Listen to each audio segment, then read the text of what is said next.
Hello everyone, welcome back to Audiobook of Secret. Chapter 4 శక్తివంతమైన ప్రక్రియలు. Doctor జో విటాల్. చాలామంది వాళ్లకు అప్పుడున్న పరిస్థితులను బట్టి తామేదో ఇరుక్కుపోయినట్లుగా, జైల్లో చిక్కుకుపోయినట్లుగా, బందీలైనట్లుగా బాధపడుతుంటారు. ఆ పరిస్థితులు ఏమైనప్పటికీ అది కేవలం అప్పటికి ఉన్న వాస్తవ స్థితే. అప్పటి ఆ వాస్తవ స్థితి రహస్యాన్ని ఉపయోగించటం మొదలుపెట్టిన తరువాత మారిపోవటం ప్రారంభమవుతుంది. మీరు ఏదైతే ఆలోచిస్తున్నారో ఆ ఆలోచనల ఫలితమే మీ ప్రస్తుత స్థితి లేదా మీ ప్రస్తుత జీవితం. మీ ఆలోచనలు, మీ అనుభూతులు మారడం మొదలైతే అవన్నీ కూడా మారిపోతాయి. సరైన ఆలోచనా శక్తితో చైతన్యవంతుడైన వ్యక్తి తనను తాను మార్చుకోగలుగుతాడు. తన జీవిత విధానాన్నే ఆజ్ఞాపించుకోగలుగుతాడు. ఈ ముగింపు ఎవరికైనా వర్తిస్తుంది అని చెప్తారు Christian D Larson. Lisa Nichols. మీ పరిస్థితులను మీరు మార్చుకోవాలని కోరుకుంటే ముందు మీరు మీ ఆలోచన విధానాన్ని మార్చుకోవాలి. ప్రతిసారి మీరు మీ పోస్టు చూసుకునే ముందు ఒక బిల్లు వస్తుందని ఎదురు చూస్తే ఏం వస్తుందో ఊహించండి. ఆ బిల్లు ఉంటుంది అందులో. ప్రతిరోజు మీరా బిల్లు గురించే భయపడుతూ ఉంటారు. మీరు గొప్ప విషయాన్ని దేన్ని ఎదురు చూడరు. మీరు అప్పు గురించి ఆలోచిస్తూ ఉంటారు. మీరు అప్పు గురించే ఎదురు చూస్తూ ఉంటారు. మీకు పిచ్చి లేదని అనుకోవాలంటే ఆ అప్పు ప్రత్యక్షమవ్వాలి. మీరు ప్రతిరోజు మీ ఆలోచనను ధృవపరుచుకుంటారు. అప్పేమైనా ఉంటుందా? అవును, అప్పే అయి ఉంటుంది. అప్పే అయి ఉంటుందా? అవును, అప్పే. ఎందువల్ల? మీరు అప్పు ఉంటుందని ఎదురు చూశారు కాబట్టి. అందువల్ల అదే కనిపించింది. ఆకర్షణ శక్తి ఎప్పుడు మీ ఆలోచనలకి విధేయురాలై ఉంటుంది. కాబట్టి మీకే ఓ ఉపకారం చేసుకోండి. చెక్కు వస్తుందని ఎదురు చూడండి. ఎదురు చూడడం అనేది శక్తివంతమైన ఆకర్షక శక్తి. ఎందువల్ల అంటే అది అన్నిటినీ మీ వద్దకు తీసుకువస్తుంది. బాబ్ ప్రాక్టర్ చెప్పినట్లుగా కోరిక మిమ్మల్ని మీరు కోరుకున్న దానితో కలుపుతుంది. ఎదురు చూడడం అనే దాన్ని మీ జీవితంలోకి తీసుకువస్తుంది. మీరు కోరుకున్న వాటినే ఎదురు చూడండి. మీరు కోరనివి ఎదురు చూడకండి. ఇప్పుడు మీరు దేనికోసం ఎదురు చూస్తున్నారు? జేమ్స్ రే. చాలామంది తమ ప్రస్తుత స్థితిగతులను చూసుకొని అంటూ ఉంటారు, నేను ఇటువంటి వాణ్ణి అని. అది మీరు ఇప్పుడున్న స్థితి కాదు, అది మీ ఒక్కప్పటి స్థితి. ఉదాహరణకి మీ బ్యాంక్ ఖాతాలో మీకు చాలినంత డబ్బు లేదు, లేదా మీరు కోరుకున్న సంబంధ బాంధవ్యాలు లేవు, లేదా మీ ఆరోగ్యం, మీ ఫిట్నెస్ సరిగ్గా లేవు. అది మీరున్న స్థితి కాదు. అది మీ గతానికి సంబంధించిన ఆలోచనలు, చేతల తాలూకు ఫలితం. అదెప్పుడో జరిగిపోయింది. కానీ మీరు ఆ గతంలోనే ఇంకా నివసిస్తున్నారు. గతంలో సంభవించిన ఆలోచనలు, చర్యలనే నెమరువేసుకుంటున్నారు. ఇప్పుడున్న స్థితిగతులను గతంతో నిర్వచించుకున్నప్పుడు ప్రస్తుతం మీరు శూన్యంలోకి వెళ్లాల్సి వస్తుంది. అదే భవిష్యత్తు కూడా అవుతుంది. ఒకప్పటి మన ఆలోచనల ఫలితమే ఇప్పటి మన పరిస్థితి అంటారు బుద్ధ. 1954లో ప్రసిద్ధ ఉపాధ్యాయులు Neville Goddard the pruning shears of revision అనే ప్రసంగం చేశారు. ఇప్పుడు ఆ ప్రక్రియను మీతో పంచుకోవాలనుకుంటున్నాను. ఆ ప్రక్రియ నా జీవితంపై ప్రగాఢమైన ముద్ర వేసింది. నెవిల్ మనకు సూచించిందేమిటంటే ప్రతిరోజు నిద్రపోయే ముందు ఆ రోజు జరిగిన సంఘటనల గురించి ఆలోచించమన్నారు. ఏదైనా సందర్భం లేదా సంఘటనలు మీరనుకున్నట్లుగా జరిగి ఉండకపోతే మీకు సంభ్రమాశ్చర్యాలు కలిగేలా మీ మనసులో వాటిని రీప్లే చేసుకోమని చెప్పారు. మీరు అనుకున్న విధంగా వాటిని మీ మనసులో పునరావృతం చేసినప్పుడు ఆ రోజుకు సంబంధించిన ఫ్రీక్వెన్సీని మీరు పరిశుభ్రపరిచారన్నమాట. ఆ విధంగా రేపటికి మీరు కొత్త సంకేతాన్ని, ఫ్రీక్వెన్సీని విడుదల చేయగలుగుతున్నారు. మీరు ఉద్దేశపూర్వకంగా భవిష్యత్తు కోసం కొత్త చిత్రాలను సృష్టించారు. చిత్రాలను మార్చుకునే ప్రక్రియ ఎప్పుడూ ఆలస్యం అనిపించుకోదు. కృతజ్ఞత అనే శక్తివంతమైన ప్రక్రియ. డాక్టర్ జో విటాల్. మీ జీవితాన్ని సుగమం చేసుకోవడానికి ఇప్పటికిప్పుడు ఏం చేస్తారు? అది ఎలా ప్రారంభిస్తారు? మీరు ప్రప్రథమంగా చేయవలసింది, మీరు దేనికైతే కృతజ్ఞులై ఉంటారో ఆ జాబితాను తయారు చేయటం మొదలుపెట్టండి. ఇది మీ శక్తిని మళ్లించి మీ ఆలోచనలను మళ్లించుకోవడానికి దోహదపడుతుంది. ఈ ఎక్సర్సైజ్ చేయడానికి ముందు మీరు దేని గురించి మీ దృష్టిని లగ్నం చేసి ఉంటారు? మీకు ఏది లేదో దాని గురించి, ఇంకా మీ ఫిర్యాదులు, సమస్యలు అని. అలా వేరే మార్గంలో వెళ్తూ ఉంటారు. అందుకు బదులుగా మీకు జరిగిన మంచికి ఎవరెవరికి కృతజ్ఞులై ఉంటారో వారి గురించి ఆలోచించటం మొదలుపెట్టండి. కృతజ్ఞత గురించి అనుకోవటం, ఆలోచించటం కొత్త ఆలోచన. అది ప్రపంచానికి సంబంధించిన సృజనాత్మక శక్తులకు మీ మనసును సంపూర్ణంగా సన్నిహితం చేసి సయోధ్య ఏర్పరుస్తుంది. అందువల్ల దీని గురించి బాగా ఆలోచించండి. అది నిజమని మీరే గ్రహిస్తారు అని అంటారు వాలెస్ వాటిల్స్. మార్షి షిమోఫ్. కృతజ్ఞత అనేది మీ జీవితంలోకి మరిన్ని మంచి వస్తువులను తీసుకురావడానికి ఖచ్చితంగా ఓ మార్గమవుతుంది. డాక్టర్ జాన్ గ్రే మనస్తత్వ శాస్త్రజ్ఞుడు, రచయిత, అంతర్జాతీయ వక్త. ఇది అందరికీ తెలిసిన విషయమే. చిన్న చిన్న విషయాలకే ఓ భార్య తన భర్తను మెచ్చుకుంటూ ఉంటే అతనేం చేయాలనుకుంటాడు? అలాంటివి మరిన్ని చేయాలి అని అనుకుంటాడు. ప్రశంసలోనే విశేషమనేది ఉంది. ప్రశంసలోని విశేషమే అది ముందుకు నడిపిస్తుంది. అది మద్దతును ఆకర్షిస్తుంది. Doctor John Demartini. మనం దేని గురించి ఆలోచించినా, కృతజ్ఞులుగా ఉన్నా దానిని ఉత్పన్నం చేయగలం. James Ray. కృతజ్ఞత అనేది నా వరకు ఓ శక్తివంతమైన అభ్యాసం. ప్రతిరోజు ఉదయం లేవగానే థ్యాంక్ యూ అంటాను. ప్రతి ఉదయం నా కాళ్ళు నేలకు తాకగానే థ్యాంక్ యూ అంటాను. అలాగే ఉదయాన దంతధావనం దగ్గర్నుంచి నేను చేసే ప్రతి పనికి నా ధన్యవాదాలు అలా కొనసాగుతూనే ఉంటాయి. నేను ఆ థ్యాంక్స్ గురించి కేవలం ఆలోచించటం, ఏదో యాంత్రికంగా చెప్పటం కానే కాదు. ఆ కృతజ్ఞతాభావాన్ని అనుభవిస్తూ ఆ అనుభూతిలోనే కృతజ్ఞతలు చెప్తూ ఉంటాను. జేమ్స్ రే కృతజ్ఞతలకు సంబంధించిన ఆ శక్తివంతమైన అభ్యాసాన్ని చిత్రీకరించిన రోజును నేనెప్పుడూ మర్చిపోలేను. ఆ రోజు నుంచి జేమ్స్ ప్రక్రియను నా జీవితంలో అనుసరించసాగాను. ప్రతి ఉదయం సరికొత్తదైన ఆ రోజును నా జీవితానికి ప్రసాదించినందుకు కృతజ్ఞతలు చెప్పిన తరువాత గాని లేవను. ఆ తరువాత మంచం మీద నుంచి లేస్తాను. ఒక కాలు నేలకు తాకగానే థ్యాంక్ అని రెండో కాలు పెడుతూ యూ అంటాను. బాత్రూంకు వెళ్తూ థ్యాంక్ యూ అంటాను. స్నానం చేస్తూ, రెడీ అవుతూ కృతజ్ఞతను ఫీల్ అవుతూ థ్యాంక్ యూ అంటాను. అలా పూర్తిగా నేను సంసిద్ధమయ్యేసరికి కనీసం 100 సార్లు కృతజ్ఞతలు చెప్తాను. అలా చేస్తూ నేను ఆ రోజును వీలైనంత వరకు శక్తివంతంగా రూపొందించుకోగలుగుతాను. ఆ రోజును నా ఫ్రీక్వెన్సీలోకి మలుచుకోగలుగుతాను. పడక మీద నుంచి తడబడుతూ లేచి ఆ రోజు నన్ను నియంత్రించడానికి బదులుగా నేను ఏ విధంగా ఆ రోజు గడపాలనుకుంటానో అది నా ఉద్దేశానికి అనుగుణంగా గడిపేలా చేసుకుంటాను. ఆ రోజు ప్రారంభం కావడానికి ఇంతకంటే మరో శక్తివంతమైన మార్గమేదీ లేదు. మీ జీవితానికి మీరే సృష్టికర్త. అందువల్ల మీ రోజును మీ ఉద్దేశానికి అనుగుణంగానే ప్రారంభించండి. చరిత్ర అంతటా చూసిన కృతజ్ఞత అనేది గొప్ప అవతార పురుషులు చెప్పిన బోధనలో మౌలిక భాగంగా నిలిచింది. నా జీవితాన్ని మార్చివేసిన పుస్తకాల్లో వాలెస్ వాటిల్స్ 1910లో రాసిన the science of getting rich ఒకటి. అందులో సుదీర్ఘమైన అధ్యాయం ఒకటి కృతజ్ఞత గురించే. ద సీక్రెట్లో పాల్గొన్న ప్రతి టీచరు కృతజ్ఞత తమ జీవితాల్లో చూపిన ప్రభావం గురించి చెప్పినవారే. వాళ్లల్లో చాలామంది కృతజ్ఞతకు సంబంధించిన భావాలు, అనుభూతులతోనే తమ రోజును ప్రారంభిస్తారు. జో సుగర్మాన్ అనే ఓ అద్భుతమైన వ్యక్తి, వాణిజ్యవేత్త ద సీక్రెట్ చిత్రాన్ని చూశాక నన్ను సంప్రదించారు. ఆ చిత్రంలో తను విశేషించి అభిమానించిన అంశం కృతజ్ఞత ప్రక్రియ అని. తను జీవితంలో సాధించిందంతా తను ప్రకటించిన కృతజ్ఞత వల్ల కలిగిన ఫలితమేనని ఆయన చెప్పారు. తనను ఆకర్షించిన అన్ని విజయాలతో నేటికి ప్రతిరోజు అతి చిన్న విషయాలకు కూడా జో అలా ధన్యవాదాలు చెప్తూనే ఉంటారు. తన వాహనానికి పార్కింగ్కు స్థలం దొరికితే కృతజ్ఞత ఫీల్ అయి థ్యాంక్ యూ అంటారు. కృతజ్ఞతా శక్తి ఏమిటో, అది తనకు ఎంతటి ప్రయోజనాన్ని చేకూర్చిందో జో సుగర్మాన్కు తెలుసు. అందువల్ల కృతజ్ఞత అనేది ఆయన జీవన విధానమైంది. నేను చదివిన దాన్ని బట్టి, రహస్యాన్ని ఉపయోగిస్తూ జీవితంలో నాకు ఎదురైన అనుభవాలను బట్టి చూస్తే ప్రతి దానికంటే కృతజ్ఞతా శక్తే అత్యున్నత స్థానంలో నిలుస్తుంది.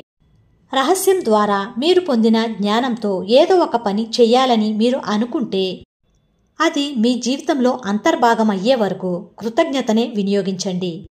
డాక్టర్ జో విటాల్. మీకు ఇదివరకు ఉన్న పరిస్థితి కంటే వైవిధ్యంగా అనిపించినప్పుడు మంచి విషయాలకు ఆకర్షితులు కావడం మొదలు పెడతారు. మరెన్నో విషయాలకు మీరు కృతజ్ఞులై ఉంటారు. మీ చుట్టూ ఉన్న పరిస్థితులు చూసుకుని, నేను అనుకున్న కారు నా దగ్గర లేదు, నేను కోరుకున్న ఇల్లు నాకు లేదు, నేననుకున్న జీవిత భాగస్వామి నాకు లేదు, నేను కోరుకునే ఆరోగ్యం నాకు లేదు అంటారు. ఆగండి, ఆగి ఆలోచించండి. ఇవేమీ మీరు కోరుకోవడం లేదు. మీ వద్ద ఇదివరకే ఉన్న వాటిపై దృష్టిని కేంద్రీకరించి అందుకు కృతజ్ఞులై ఉండండి. ఆ అంశాలు మీరిది చదవడానికి దోహదం చేసే మీ నేత్రాలే అయి ఉండవచ్చు. మీరు ధరించే దుస్తులే కావచ్చు. అవును, మీరు ఏదో కోరుకుని ఉండవచ్చు. త్వరలోనే అంతకంటే బావుండేది మీరు పొందవచ్చు. అది ఇప్పుడు మీకున్న దాని పట్ల కృతజ్ఞతాభావం కలిగి ఉన్నప్పుడే సాధ్యమవుతుంది. తమ జీవితాల్లోని ఇతర విషయాలన్నిటినీ సక్రమంగా ఉంచుకున్న చాలామంది కృతజ్ఞతాభావం లేకపోవటం వల్లే జీవితంలో అనుకున్నది పొందలేక పేదరికానికి లోనవుతున్నారు అంటారు వాలెస్ వాట్సన్. మీ వద్ద ఉన్నదానికి మీరు కృతజ్ఞులై ఉంటే మీ జీవితంలో మరికొన్ని పొందటం సాధ్యం కాదు. ఎందువల్ల అంటే మీ భావాలు, అనుభూతులు బహిర్గత పరిచేవి కృతజ్ఞతతో కూడిన ప్రతికూల భావనలే. అవి అసూయ, కోపం, అసంతృప్తి లేదా ఇంకా సరిపోదు అనేవి ఏవైనా కావచ్చు. అలాంటి అనుభూతులేవి మీరు కోరుకున్న వాటిని సమకూర్చలేవు. అవన్నీ మీరు కోరుకోని వాటిని ఎక్కువగా మీ వద్దకు తీసుకొస్తాయి. ఆ ప్రతికూల భావనలు మీకు జరగబోయే మంచికి అవరోధంగా నిలుస్తాయి. మీ వద్ద ఉన్న మీ కారు పట్ల మీకు కృతజ్ఞతాభావం లేకుండా మీరు కొత్త కారు కావాలనుకుంటే అధిక్య భావం చూపే ఫ్రీక్వెన్సీనే మీరు వ్యక్తం చేస్తున్నారన్నమాట.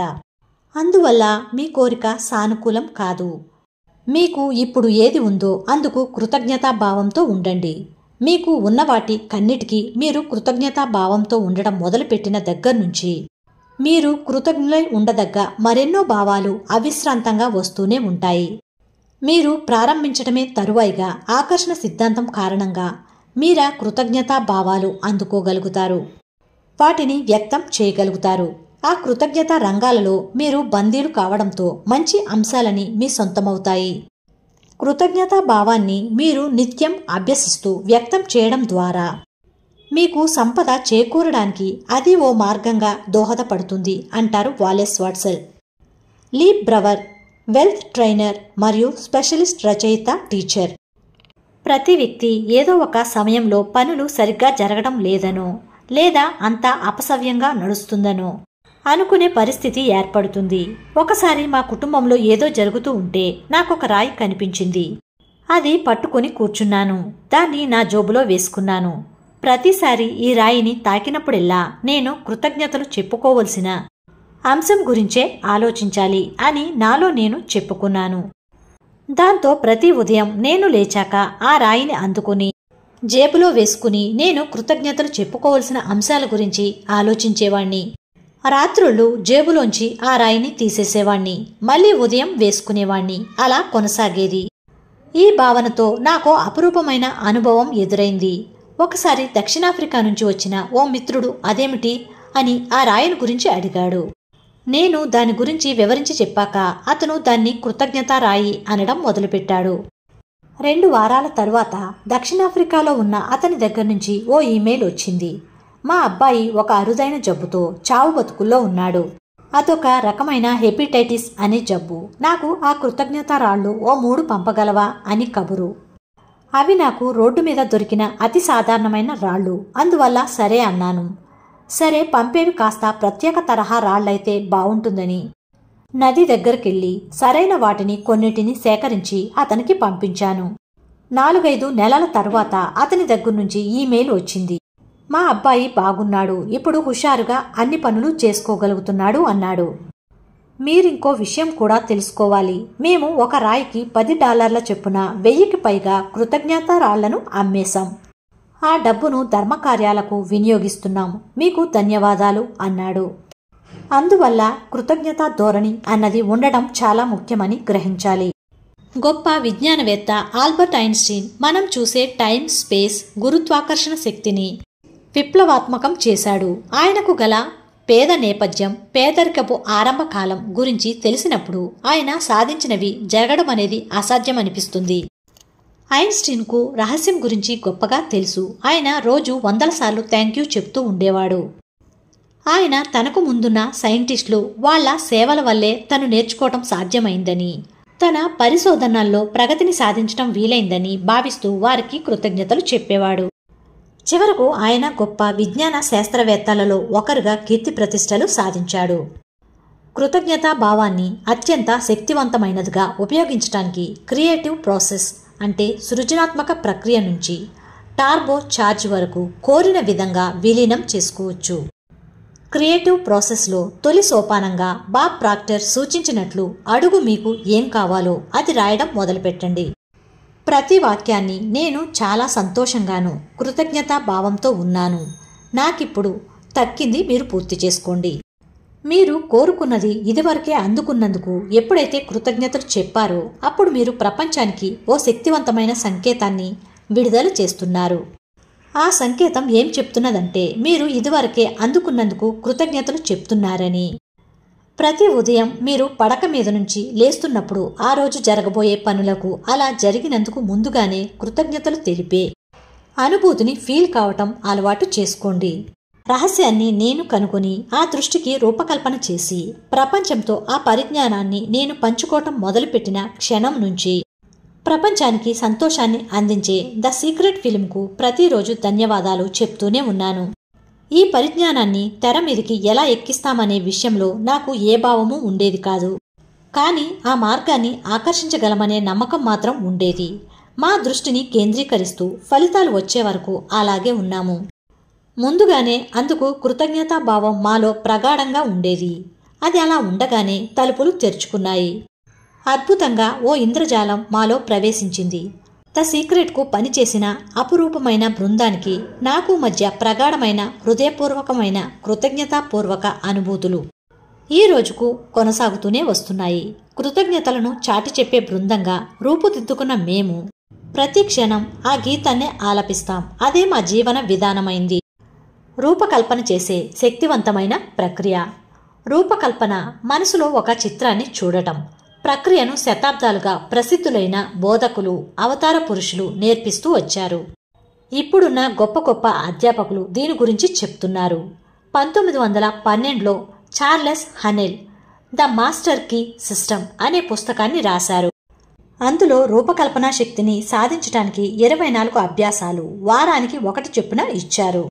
ఇంకా ముఖ్యమైన విషయం ఏమిటంటే మాస్టర్ కీ సిస్టమ్ పూర్తిగా అధ్యయనం చేస్తే మీ ఆలోచనలు మీరు అదుపులో పెట్టుకోవడానికి అది సాయపడుతుంది. రూపకల్పన శక్తివంతమైనది అనడానికి కారణం ఏమిటంటే మీరు కోరుకునేదాన్ని మీ మనసులో చిత్రించుకుని దాన్ని మీరు చూసుకోగలగడం ద్వారా దాన్ని మీరు పొందినట్లుగా ఆలోచనలను, అనుభూతులను ఏర్పరచుకోగలుగుతున్నారు. రూపకల్పన అనేది చిత్రాల రూపంలో శక్తివంతంగా కేంద్రీకరింపబడుతుంది. అది అంతే శక్తివంతమైన అనుభూతులకు కారణమవుతుంది. మీరు రూపకల్పన చేస్తున్నప్పుడు ఆ శక్తివంతమైన తరంగాలను మీరు ప్రపంచానికి విడుదల చేస్తున్నారు. ఆ శక్తివంతమైన సంకేతాలను ఆకర్షణ సిద్ధాంతం అందుకుని తిరిగి వాటిని దాన్ని మీరు మీ మనసులో చూసినట్లుగా మీకు అందజేస్తుంది. Doctor Denis Waitley. నేను రూపకల్పన ప్రక్రియను అపోలో కార్యాలయం నుంచి తీసుకున్నాను. 1980లలో 90లలో సంస్థాపరంగా ఒలింపిక్ ప్రోగ్రాంగా తీర్చిదిద్దడం జరిగింది. దాన్ని విజువల్ మోటార్ రిహార్సల్స్ అంటారు.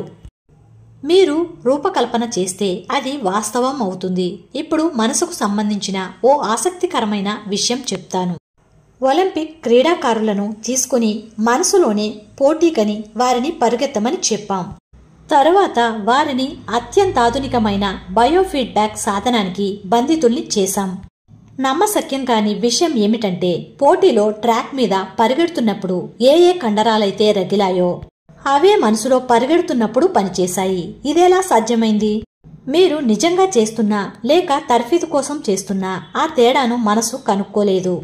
ఏ విషయమైనా మీ మనసులో ఉన్నప్పుడు అప్పుడు అది శరీరంలో కూడా ఉంటుందన్నమాట. మీరు ఆవిష్కర్తల గురించి, వారు కనుగొన్న వాటి గురించి ఆలోచించండి. రైట్ సోదరులు వారు కనుగొన్న విమానం, George Eastman film, Thomas Edison ఆయన కనుగొన్న light bulb, Alexander గ్రహాం bell telephone. ఎవరైనా ఏదైనా కనుగొనడం లేదా సృష్టించటం జరిగిందంటే అందుకు కారణం ఆ వ్యక్తి ఆ చిత్రాన్ని తన మనసులో చూశాడన్నమాట.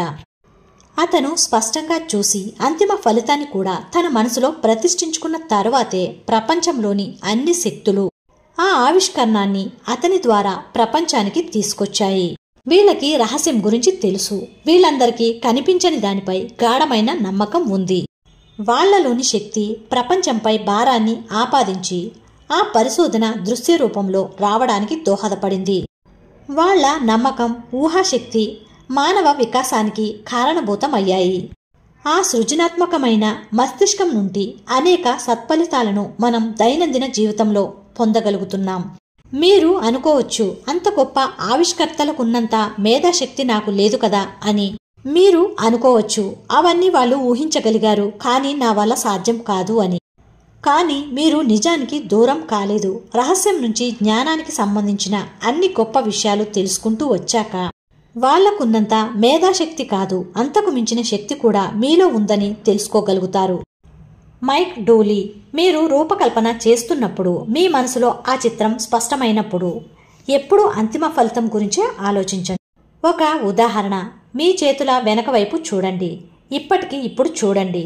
నిజంగానే మీ చేతులు వెనక వైపు చూడండి. మీ చర్మపు రంగు, చర్మం పైనున్న మచ్చలు, రక్త నాణాలు, ఉంగరాలు, గోళ్లు, ఆ వివరాలన్నీ మనసులోకి తీసుకోండి. ఇప్పుడు మీరు కళ్ళు మూసుకునేందుకు మీ చేతులు, వేళ్లు, మీ సరికొత్త కారు స్టీరింగ్ వీల్ చుట్టూ ఉండడాన్ని చూడండి.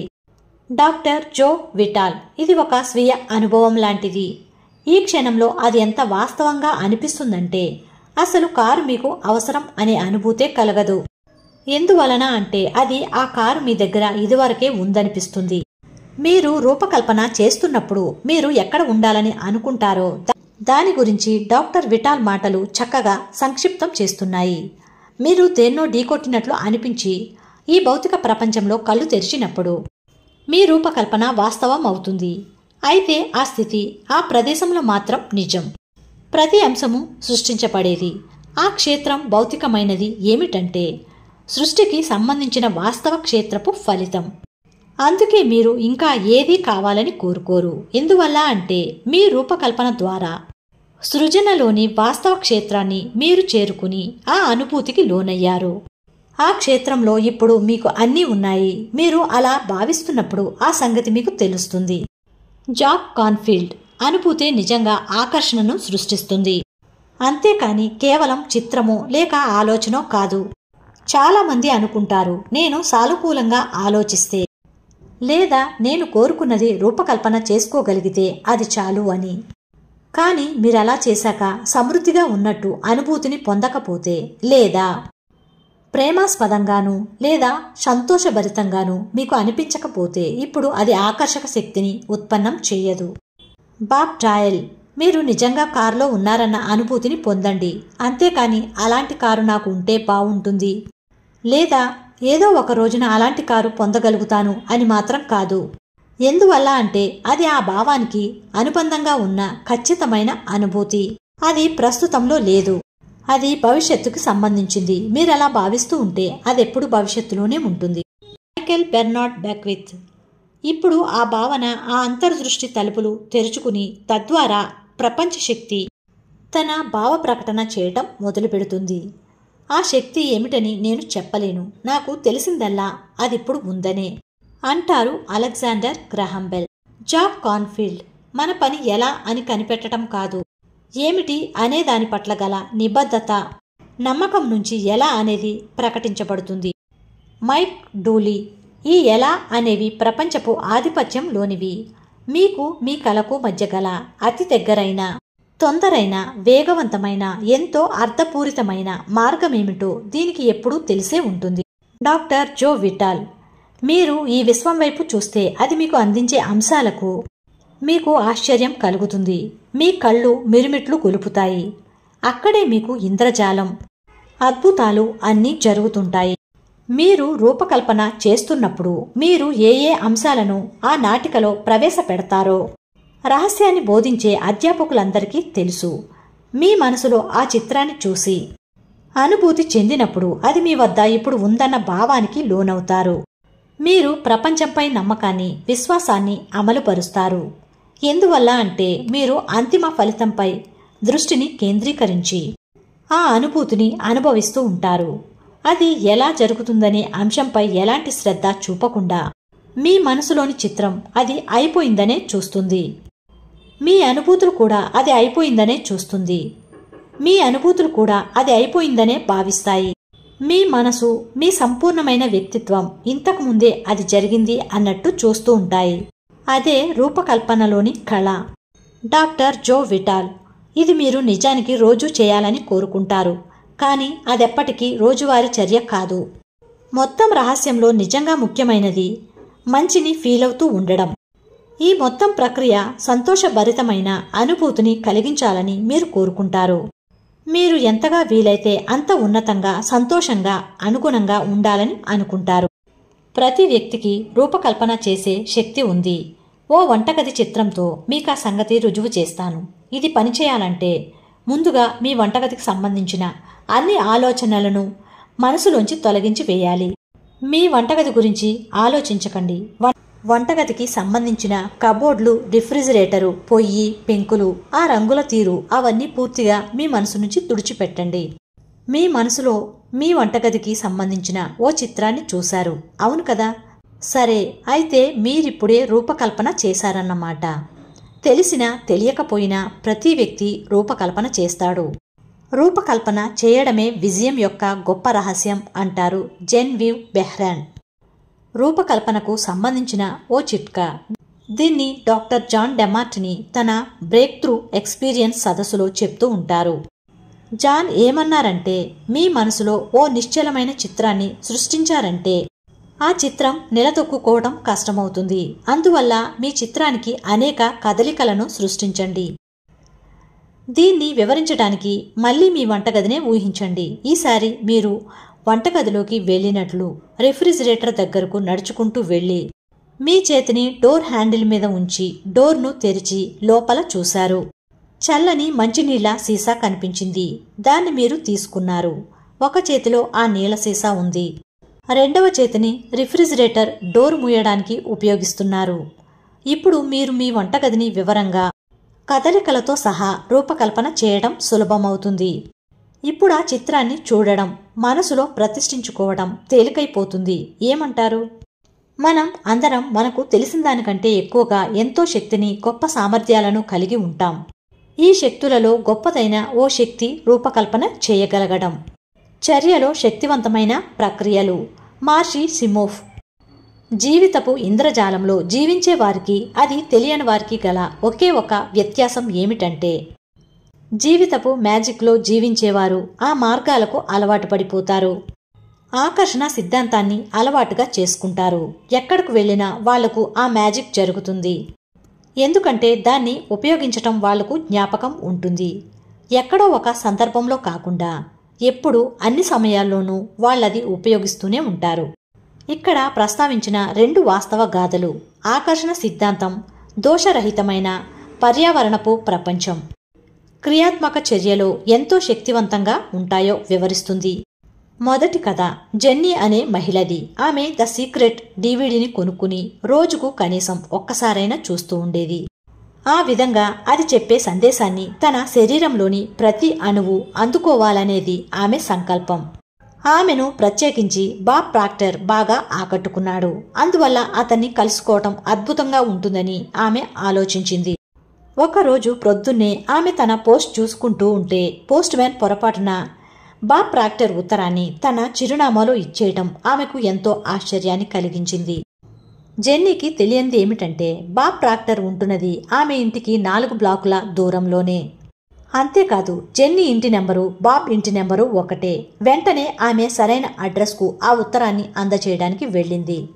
ఊహించని విధంగా ఆమెకు సంతోషం కలిగేలా ఆ ఇంటి తలుపు తెరిచేసరికి ఎదురుగా బాబ్ ప్రాక్టర్ నిలబడి ఉన్నారు. బాబ్ చాలా అరుదుగా ఇంట్లో ఉంటారు. ఎప్పుడూ తన టీచింగ్ పనుల కారణంగా ప్రపంచవ్యాప్తంగా ప్రయాణాలు చేస్తూ ఉంటాడు.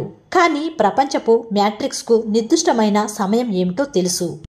బాబ్ ప్రాక్టర్ను కలుసుకోవటం ఎంత అద్భుతంగా ఉంటుందనేది ఆమె ఆలోచన వల్ల ఆకర్షణ సిద్ధాంతం జనాన్ని, పరిస్థితులన్నీ సందర్భాలను ప్రపంచవ్యాప్తంగా కదిలించి అదలా సంభవించింది. రెండవ కథలోని 10 ఏళ్ల కుర్రాడి పేరు కాలిన్. ఆ అబ్బాయి ద సీక్రెట్ను చూశాడు. దాన్నెంతగానో ప్రేమించాడు. కాలిన్ కుటుంబం డిస్నీ వరల్డ్ చూడడానికి వారం రోజులు సందర్శనకు బయలుదేరింది. తొలి రోజున పార్క్లో సుదీర్ఘమైన క్యూలో ఉండాల్సి వచ్చింది. ఆ రోజు రాత్రి కాలిన్ నిద్రపోవడానికి ముందు రేపు ఎక్కడా లైన్లో ఎదురు చూసే అవసరం లేకుండా అన్ని పెద్ద పెద్ద రైడ్స్లోనూ పాల్గొంటే ఎంత బావుంటుంది అని ఆలోచించాడు. మర్నాడు ఉదయం కాలిన్ వాళ్ళ కుటుంబం పార్క్ తెరిచేసరికి ఎప్కాట్ నెంబర్ గేట్ల దగ్గర ఉన్నారు.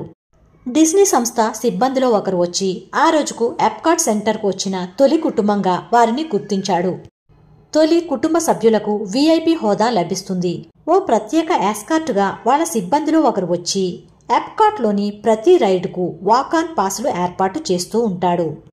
అంటే కాలిన్ ఆశించిన దానికంటే ఇంకా ఎక్కువగానే అతని సరదాలన్నీ తీరాయి. ఆ రోజు ఉదయం ఎప్కాట్లో ప్రవేశించడానికి వందలాది కుటుంబాలు ఎదురు చూస్తున్నాయి. కానీ తన కుటుంబాన్నే మొదటి కుటుంబంగా ఎందుకు ఎంపిక చేశారన్న విషయంలో ఏ సందేహమూ రాలేదు. ఎందుకంటే అతనికి తెలుసు తను రహస్యాన్ని ఉపయోగించినట్లుగా. ఆ విధంగా కనుగొన్న దాన్ని ఊహించండి. 10 ఏళ్ల వయసులో అలా ప్రపంచాన్ని కదిలించే శక్తి అది మీలోనూ ఉంది. మీ చిత్రం వాస్తవ రూపం ధరించకుండా నిరోధించే శక్తి దేనికి లేదు. ఏ శక్తి అయితే దానికి జన్మనిచ్చిందో ఆ ఒక్కటి తప్ప అది మీరే అని అంటారు జెన్వివ్ బెహ్రాన్. జేమ్స్ రే. జనం కొంతసేపు ఆగుతారు. వాళ్ళు నిజంగా ఛాంపియన్షిప్లని చెప్పాలి. వాళ్ళంటారు నాలో ఏదో రగులుతుంది, నేనీ ప్రోగ్రాం చూశాను, నా జీవితాన్ని మార్చుకోబోతున్నాను అని. అయితే ఫలితాలు కనిపించడం లేదు. ఉపరితలానికి దిగువన ఏదో సాధన జరగబోతుంది అనిపిస్తుంది. కానీ ఆ వ్యక్తి పైపైన ఆ ఫలితాన్ని చూసి దీంతో పని జరగదు అంటాడు. కానీ మీకో సంగతి తెలుసా? ప్రపంచం అంటుంది మీ కోరికే నాకు ఆజ్ఞ అని. అలా అన్నాక అది మాయమైపోతుంది. మీ మనసులోకి సందేహపు ఆలోచనను అనుమతిస్తే ఆకర్షణ సిద్ధాంతం అలాంటి సందేహపు ఆలోచనలన్నీ ఒకదాని తర్వాత ఒకటిగా నిలబెడుతుంది. సందేహపు ఆలోచన మీకు కలిగిన తక్షణం దాన్ని విడుదల చేయండి. దాని దారిన దాన్ని పోనీయండి. నాకు తెలుసు, నేను అందుకోబోతున్నాను ఇప్పుడే అనే ఆలోచనను మీ మనసులో ప్రతిష్ఠించండి. ఆ ఆలోచనను ఆస్వాదించండి. జాన్ అస్సారఫ్. ఆకర్షణ సిద్ధాంతం గురించి తెలిసాక దాన్ని ఉపయోగంలో ప్రవేశపెట్టి ఏం జరుగుతుందో చూద్దాం అనుకున్నాను. 1995లో విజన్ బోర్డ్ అనేదాన్ని సృష్టించడం మొదలుపెట్టాను. నేను సాధించాలనుకున్న దాన్ని లేదా ఆకర్షించాలి అనుకున్నదాన్ని, అంటే ఓ కారు లేదా వాచ్ లేదా నా కలల్లోని ఆత్మీయురాల్ని ఓ చిత్రంగా రూపొందించి దాన్ని ఆ బోర్డుపై ఉంచాను. ప్రతిరోజు నేను ఆఫీసులో కూర్చుని ఆ బోర్డును చూస్తూ మనసులో రూపకల్పన చేయటం ఆరంభించేవాణ్ణి. నేను నిజంగానే దాన్ని అప్పటికే పొందిన స్థితిలో లీనమయ్యేవాణ్ణి. నేను బయలుదేరడానికి సంసిద్ధుణ్ణి అయ్యాను. ఫర్నిచరు, అన్ని బాక్సులు స్టోరేజ్లో పెట్టాను. 5 సంవత్సరాల్లో నేనలా 3 సార్లు మారాను. చివరికి కాలిఫోర్నియాలో ఓ ఇల్లు కొనుక్కొని దాన్ని ఓ సంవత్సరం పాటు రిపేర్లవి చేయించి కొత్తదిగా రూపుదిద్దుకున్న తర్వాత 5 ఏళ్ల క్రితం ఉన్న ఇంటిలోని సామాన్లన్నీ ఆ ఇంట్లో వేయించాను. ఒకరోజు మా అబ్బాయి కినెన్ ఆఫీస్కు వచ్చాడు. 5 ఏళ్ల క్రితం సీలు చేయబడిన బాక్సులో ఒకటి తలుపు దగ్గరే ఉండటం వాడు చూశాడు. ఆ బాక్సులో ఏముంది డాడీ అని అడిగాడు. అవన్నీ నా విజన్ బోర్డులు అని చెప్పాను. విజన్ బోర్డ్ అంటే ఏమిటి అని అడిగాడు. నా గమ్యాలు ఏమిటో, జీవితంలో నేను ఏం సాధించాలి అనుకున్నానో వాటి రూపాలన్నీ అందులో ఉన్నాయి అన్నాను. 5.5 సంవత్సరాలు కాబట్టి ఆ అబ్బాయికి వాడికేమీ అర్థం కాలేదు. సరే బుజ్జి, అదేమిటో చూపిస్తాను, అప్పుడే నీకు తేలిగ్గా అర్థమవుతుంది అన్నాను. నేనొక బాక్స్ తెరిచాను. అందులో ఓ విజన్ బోర్డులో 5 సంవత్సరాల క్రితం నేను రూపకల్పన చేసుకున్న ఇంటి బొమ్మ ఉంది. నాకు దిగ్భ్రాంతి కలిగించిన విషయం ఏమిటంటే మేమిప్పుడు ఉంటున్నది ఆ ఇంట్లోనే. అలాంటి ఇల్లంటే నేను కలలు కన్నా ఇంటినే కొనుక్కున్నాను. నేను దాన్ని చక్కదిద్దుకున్నాను. ఇదంతా నాకు తెలియకుండానే జరిగింది. నేను నా ఇంటిని చూసుకున్నాను. నాకు ఏడుపు వచ్చింది. మా అబ్బాయి కినెన్ అడిగాడు, ఎందుకు ఏడుస్తున్నావు అని. చివరకు నాకు అర్థమైంది ఆకర్షణ సిద్ధాంతం ఎలా పనిచేస్తుందని. నేను అర్థం చేసుకోగలిగాను రూపకల్పనా శక్తి ఏమిటనేది. ఆ తర్వాత నేనేం చదివానో, నా జీవితంలో నేను పనిచేసిన తీరు, సంస్థలను నిర్మించిన విధానం, అవన్నీ నాకు పూర్తిగా అర్థమయ్యాయి. అవన్నీ నా ఇంటి విషయంలో కూడా నిజమయ్యాయి. నేను కలలుగన్న ఇంటినే కొనుక్కున్నాను, అది నాకు తెలియకుండానే. భావనా శక్తికి మించినదేదీ లేదు, అన్నిట్లోనూ అది ఉంటుంది. జీవితంలో రాబోయే ఆకర్షణలకు అది ప్రివ్యూ అంటారు ఆల్బర్ట్ ఐన్స్టీన్. మీ భావనా శక్తిని ఓ విజన్ బోర్డుతో రెచ్చిపోనీయండి. మీరు కోరుకున్నవన్నీ, మీ జీవితం ఎలా మలుచుకోవాలనే అంశాలన్నింటినీ చిత్రాలుగా రూపుదిద్దుకోండి. ఆ విజన్ బోర్డును మీరు చూసుకునేలా ఒకచోట ఉంచి దాన్ని ప్రతిరోజు జాన్ అసారఫ్ లాగే చూస్తూ ఉండండి. అవన్నీ ఇప్పుడే పొందినట్లుగా ఆ అనుభూతుల్ని పొందుతూ ఉండండి. అందుకున్నప్పుడెల్లా అందుకున్నందుకు కృతజ్ఞతాభావంతో చిత్రాలను తొలగిస్తూ ఆ స్థానంలో కొత్తవి ఏర్పాటు చేసుకోండి. ఆకర్షణ సిద్ధాంతాన్ని పిల్లలకు పరిచయం చేయడానికి ఇదో అద్భుతమైన మార్గం. ఈ విజన్ బోర్డును సృష్టించుకోవటం ప్రపంచమంతటా తల్లిదండ్రులకు, అధ్యాపకులకు స్ఫూర్తిదాయకమవుతుందని ఆశిస్తున్నాను. ఎవరో ఓ వ్యక్తి ద సీక్రెట్ వెబ్సైట్ ఫోరంకు చెందినవారు తన విజన్ బోర్డుపై ద సీక్రెట్ డివిడి బొమ్మను పెట్టారు. ఆయన ద సీక్రెట్ చూశారు, కానీ ఆయన వద్ద సొంత డివిడి కాపీ లేదు. ఆయన విజన్ బోర్డు సృష్టించిన 2 రోజుల తరువాత నాకు ప్రేరణ ఏర్పడి ద సీక్రెట్ ఫోరంపై ఓ నోటీసు ప్రకటించాను. మొట్టమొదటగా పోస్ట్ చేసిన 10 మందికి డివిడీలు బహుమతిగా అందుతాయని. ఆ 10 మందిలో ఒకరిగా ఆయన అందుకున్నారు. విజన్ బోర్డులో పెట్టిన 2 రోజుల్లోగానే ఆయన ద సీక్రెట్ డివిడీని అందుకోగలిగారు. అది ద సీక్రెట్కి సంబంధించిన డివిడీ కానియండి, లేదా ఓ ఇల్లు కానియండి, సృష్టించడంలోనూ అందుకోవటంలోనూ ఉన్న ఆనందం అద్భుతం. రూపకల్పనకు సంబంధించిన మరో శక్తివంతమైన ఉదాహరణ ఓ కొత్త ఇంటిని కొనుక్కోవడంలో మా అమ్మ అనుభవం. ఆ ఇంటి కోసం ఆఫర్లు పంపిన వారిలో మా అమ్మ కూడా ఉంది. ఆ ఇంటిని సొంతం చేసుకోవడానికి మా అమ్మ రహస్యాన్ని ఉపయోగించాలనుకుంది. ఆమె కూర్చుని తన పేరును, ఆ ఇంటి అడ్రస్ను కాగితంపై పదే పదే రాసుకుంది. ఆ అడ్రస్సు తనదేనని అనుకునేంతవరకు అలా రాస్తూనే ఉంది. ఆ తరువాత తన ఫర్నిచర్ అంతా ఆ కొత్త ఇంట్లోకి చేరవేసినట్లుగా ఊహించుకుంది. ఇది జరిగిన కొన్ని గంటలకు ఫోన్ కాల్ వచ్చింది, మా అమ్మ ఇచ్చిన ఆఫర్ను ఆమోదించినట్లుగా. ఆమె థ్రిల్ అయింది, కానీ అందుకు ఆశ్చర్యపడలేదు. ఎందుకంటే ఆమెకు తెలుసు ఆ ఇల్లు ఆమెదేనని. ఆమె ఛాంపియనే కదా. జాక్ కాన్ఫీల్డ్, మీకేం కావాలో నిర్ణయించుకోండి, అది మీరు పొందగలరని నమ్మండి. అందుకు మీరు అర్హులని, పొందడం సాధ్యమవుతుందని నమ్మండి. ఆ తర్వాత రోజు కొన్ని నిమిషాల పాటు కళ్ళు మూసుకుని మీరు కోరుకున్నది, అది ఇదివరకే పొందిన అనుభూతిని మళ్లీ అనుభవిస్తూ రూపకల్పన చేసుకోండి. తరువాత అందులోంచి బయటపడి ఇదివరకు మీరు పొందిన వాటికి సంతోషిస్తూ కృతజ్ఞతా భావాన్ని ఏర్పరచుకోండి. ఆ తర్వాత మీ దినచర్యలో నిమగ్నమై మీ అనుభూతులను ప్రపంచానికి విడుదల చేయండి. మీ భావాన్ని సాకారం చేయటం ప్రపంచానికి తెలుసు. ఇప్పుడొకసారి ఈ చాప్టర్ని రీక్యాప్ చేద్దాం. రహస్యం సంక్షిప్తంగా: ఎదురు చూడడం అనేది శక్తివంతమైన ఆకర్షణ శక్తి. మీరు కోరుకున్నది జరుగుతుందని ఎదురు చూడండి, మీరు కోరని వాటిని ఎదురు చూడకండి. కృతజ్ఞత అనేది మీ శక్తిని బదిలీ చేసే శక్తివంతమైన ప్రక్రియ. అది మీ జీవితంలో కోరుకున్న దాన్ని మీ వద్దకు రప్పిస్తుంది. ఇదివరకే మీరు పొందిన వాటికి కృతజ్ఞులై ఉండండి. అందువల్ల మరెన్నో మంచి అవకాశాలను ఆకర్షించగలుగుతారు. మీరు కోరుకున్న వాటికి ముందుగా ధన్యవాదాలు చెప్పటం ద్వారా మీ కోరికలకు ప్రబల శక్తి తోడై అది ప్రపంచానికి మరింత శక్తివంతమైన సంకేతాలను పంపిస్తుంది. రూపకల్పన అనే ప్రక్రియతో మీరు కోరుకున్న వాటిని మనసులో చిత్రాలుగా సృష్టించుకుని ఆనందించండి. అలా రూపకల్పన చేసుకున్నప్పుడు వాటిని ఇప్పుడే పొందినట్లుగా శక్తివంతమైన ఆలోచనలను, అనుభూతులను మీలో జ్వలింప చేసుకోగలుగుతారు. మీరు మనసులో చూసుకున్నట్లుగా ఆకర్షణ సిద్ధాంతం దాన్ని నిజం చేసి మీ ముందు ఉంచుతుంది. ఆకర్షణ సిద్ధాంతం మీకు ప్రయోజనదాయకంగా ఉండాలంటే అది ఎప్పుడో ఒకసారి ఉపయోగించకుండా దాన్ని ఒక అలవాటుగా చేసుకోండి. ప్రతిరోజు మీరు నిద్రకు ఉపక్రమించబోయే ముందు ఆ రోజు జరిగిన సంఘటనలను నెమరు వేసుకోండి. మీరు కోరుకోని సందర్భాలు, ఘట్టాలు ఏమైనా జరిగి ఉంటే మళ్ళీ వాటిని రీప్లే చేసి అవి మీరు ఎలా జరిగి ఉండాలని కోరుకుంటారో అలా ఆలోచించండి. నెక్స్ట్ చాప్టర్తో మళ్ళీ కలుద్దాం.